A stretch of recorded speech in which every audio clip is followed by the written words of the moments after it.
ഭാരതികളുണ്ട്.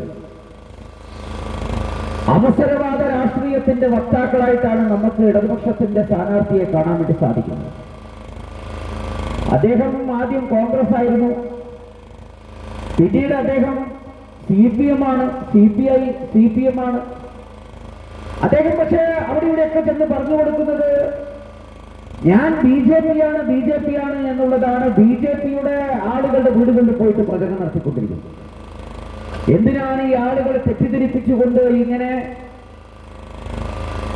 സ്വാർത്ഥ താല്പര്യങ്ങൾക്ക് വേണ്ടി അവസരവാദ രാഷ്ട്രീയം കൊണ്ട് നടക്കുന്നവരെ ഇനി നമുക്ക് ഈ വാർഡില് എന്തിനു വേണ്ടിയിട്ടാണെന്ന് നമ്മൾ ചിന്തിച്ചു നോക്കണം.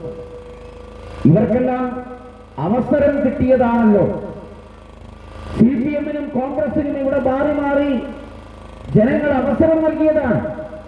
അപ്പൊ ഇനിയും ഒരു അവസരം തരൂ എന്ന് പറയുന്നതിൽ യാതൊരു തരത്തിലുള്ള അർത്ഥവുമില്ല.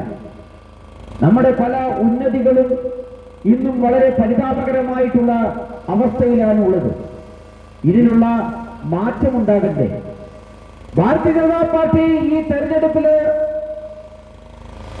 BJP മുന്നോട്ട് വെക്കുന്നത് അഴിമതിയില്ലാത്ത വികസന പ്രവർത്തനങ്ങളുടെ രാഷ്ട്രീയമാണ്.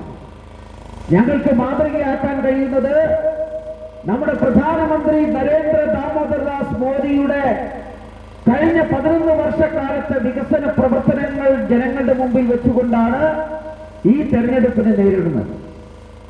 നമുക്കറിയാം, ദാരിദ്ര്യ രേഖയ്ക്ക് താഴെയുള്ള എല്ലാ ആളുകൾക്കും, ഒരുപക്ഷെ ഈ ഫ്ലാറ്റിൽ താമസിക്കുന്ന എല്ലാവർക്കും 30 മുതൽ 35 കിലോ വരെയുള്ള ഭക്ഷ്യധാന്യങ്ങൾ സൗജന്യമായി കിട്ടുന്നുണ്ടെങ്കിൽ അത് ഭാരതീയ ജനതാ പാർട്ടിയുടെ കേന്ദ്ര സർക്കാരിന്റെ പ്രധാനമന്ത്രി ഗരീബ് കല്യാൺ അന്ത്യോദയ പദ്ധതി പ്രകാരമാണ് സൗജന്യമായിട്ടുള്ള അരി വിതരണം ചെയ്തുകൊണ്ടിരിക്കുന്നത്.